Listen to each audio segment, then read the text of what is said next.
The emergency session of the Galactic Cooperative Council had been in session for 18 standard hours. Ambassador Zethkura of the Valdoran Republic stood at the central podium, her forearms trembling as she addressed the assembled delegates. "The Harvester fleet has consumed 3 of our outer colonies," she said, her voice barely containing panic. 14 billion Valdorans are dead. Their bioships are adapting faster than our weapons can evolve. We project total species extinction within 6 rotations and less. The hegemony offers 50 medical frigates and emergency food supplies, interrupted the towering insectoid representative from Crix Prime, clicking his mandibles importantly. The Stellar Federation pledges economic sanctions against the Harvester entities, added the crystalline delegate from Zirian, her form chiming musically. The Voidwalkers will provide refugee transport for up to 1 million survivors, offered another voice from the back, accompanied by qualifying whispers about logistics and paperwork. Ambassador Zethkura's hope dimmed with each polite, measured response. 50 ships here, some sanctions there, evacuation for a fraction of her people. The Galactic Cooperative was living up to its reputation for cautious, committee-approved assistance. "What about the humans?" asked Councillor Vextan from the Outer Rim Collective, his tone dismissive. "They're still technically members, aren't they?" Several delegates chittered with amusement. The humans had been granted membership 3 cycles ago after some impressive but localized conflicts, but they controlled barely 12 systems on the galactic fringe. Their representative wasn't even present for emergency sessions. Apparently, Earth operated on different time zones, and their ambassador was probably asleep right now. "I suppose we should inform them," Zethkura said weakly. "The human gesture would be symbolic at best. They'd likely offer some medical supplies, or maybe a few dozen patrol ships." Admiral Sarah Chun stood on the bridge of the UES Determination, watching the swirl of hyperspace through the forward viewport. Her coffee had gone cold hours ago, but she barely noticed. Behind her, Lieutenant Marcus Webb, fresh out of the academy and serving as her aide-de-camp, was frantically updating fleet positions on his tablet. "Ma'am, the 7th Colonial Marine Division just jumped in from New Montana. That brings our total to—" Webb squinted at his screen. 3,417 vessels, including the Prairie Wind? Chun asked, referring to the converted wheat freighter that had volunteered from the agricultural colonies. "Yes, ma'am. She's armed with mining lasers and, apparently, a very angry crew of farmers who don't appreciate alien bugs eating people." Chun nodded approvingly. "And Captain Morrison's museum ships?" "All 12 restored warships from the Naval Heritage Foundation are operational. The Constitution is particularly excited to see action again. Her AI keeps playing historical battle music over comms." The Admiral allowed herself a small smile. When the Valdoran distress call had reached Earth, the response had been swift and thoroughly human. No committees, no month-long debates about appropriations. The President had simply stood before the cameras and said, "Someone's trying to eat our new neighbors. That's not happening on our watch." Within 48 hours, every available ship in human space had volunteered. Military vessels, civilian freighters hastily fitted with weapons, mining craft bristling with industrial lasers, even a few luxury yachts whose owners insisted on doing their part. The fleet that had assembled was magnificently chaotic, exactly what you'd expect when an entire species collectively decided to be helpful. "Ma'am," Webb said, looking up from his tablet with barely concealed excitement, "we're about to drop out of hyperspace at the Valdoran home system." "Signal the fleet," Chun ordered. "All ships, prepare for combat operations." "And Lieutenant." "Yes, ma'am. Make sure you're recording. The folks back home are going to want to see this." Controller Yixera was having the worst rotation of her career. The Harvester bioships were 3 hours out from the homeworld, a massive organic swarm of nightmarish vessels that absorbed matter and energy to grow stronger.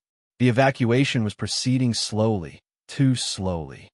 Most of the population would still be planetside when the enemy arrived. Her sensor array began screaming warnings.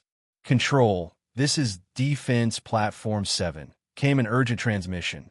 I'm reading massive hyperspace distortions." Something big is about to. The space around Valdoran Prime suddenly erupted with exit flashes. One ship, two ships, dozens, asterisk hundreds. Asterisk the sensor display became a Christmas tree of new contacts. So many that the computer began grouping them by region just to fit them on screen. By the void, whispered Yixera's assistant. What is that? The lead vessel was broadcasting on all frequencies. Valdoran Defense Command. This is Admiral Sarah Chun of the United Earth Space Navy. We received your message. How can we help? United Earth. Yixera stammered into her communicator. You sent. How many ships is that?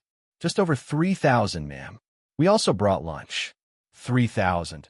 Asterisk, the largest single fleet in recorded galactic history, was casually asking how they could help, as if showing up with enough firepower to level a solar system was perfectly normal. The harvesters, Yixera managed to say, warships. They adapt to our weapons. There, ma'am.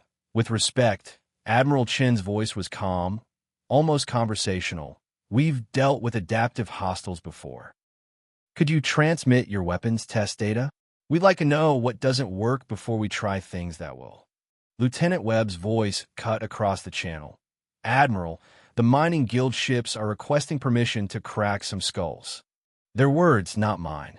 Negative on skull cracking until we assess the situation, Lieutenant. We're guests here. Yixera watched her tactical display as the human fleet spread out in perfect formation despite its chaotic composition. Warships took point positions while converted civilian vessels formed supply lines. The agricultural ship Prairie Wind was somehow coordinating with a sleek naval destroyer, their crews apparently comparing notes on pest control techniques. The harvester fleet dropped out of their biowarp looking hungry and confident. 350 organic vessels, each one a writhing mass of living metal and predatory intelligence. They had consumed entire civilizations and grown stronger from each victory. They had never encountered humans. The first indication that something was different came when their adaptation protocols failed to keep up with the humans' weapon diversity. Energy beams, kinetic projectiles, plasma charges, sonic disruptors, gravity weapons, and several technologies the harvesters couldn't even classify were all firing simultaneously from different ships. The second indication was when the Constitution, a restored historical warship, began broadcasting what the humans called heavy metal music while charging directly into the enemy formation, her 20th century naval ram cutting through bioships like they were made of tissue paper. The third indication was when the mining ships started using industrial equipment designed to crack asteroids on the harvester vessels. Apparently, the techniques were surprisingly transferable. Admiral Chun watched from her bridge as the battle unfolded with brutal efficiency. The harvesters had expected to face another cautious, committee-approved response with predictable weapons and limited numbers. Instead, they were fighting 3,000 ships crewed by a species that had apparently said, "You know what? Let's just bring everything and see what works." "Ma'am," Lieutenant Webb reported, barely able to contain his glee. "The harvesters are retreating." Indeed, the surviving bioships were attempting to disengage, their adaptation systems completely overwhelmed by the sheer chaos of the human response. They had evolved to face measured, predictable conflicts. This wasn't war as they understood it. This was a swarm of determined problem solvers who had decided the harvesters were a problem that needed solving. "All ships, pursue and destroy," Chen ordered calmly. "We don't want them adapting to us and trying this somewhere else." The determination hung in orbit above Valdoran Prime, now surrounded by the peaceful chaos of reconstruction. Human engineering ships were helping rebuild the damaged colonies. Medical vessels were treating survivors, and someone had apparently convinced the farmers from Prairie Wind to share their agricultural techniques with the Valdoran food production specialists.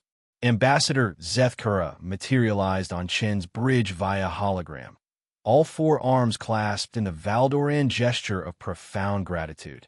"Admiral Chun," she said, "I must ask, why did your people respond with such overwhelming force?" The Council offered measured assistance, carefully calculated aid. Admiral Chun considered this while Lieutenant Webb tried to hide his snickering behind his tablet. Ambassador, she said finally, when someone sends out a distress call saying their entire species is about to be wiped out, measured responses don't really seem appropriate. We figured if you were going to ask for help, you probably needed more help than you were asking for. But 3,000 ships, your entire space navy. Oh no, Webb interjected cheerfully. This was just the fast response force. The heavy fleet is still being mobilized back home. We also have about 20,000 volunteers who didn't have ships, but were willing to figure something out. Zethkara stared at them both. You mobilize your entire civilization to help people you barely knew? Chin shrugged. You asked. Besides, bullies annoy us. We have something of a species-wide policy about that. As the hologram faded, Webb looked up from his tablet with a grin. Ma'am, we just got word from Earth. The Galactic Council is requesting a cultural exchange program to better understand human decision-making processes. Admiral Chin smiled. Tell them we'd be delighted to help. Fair warning, though. They might not be ready for the answer.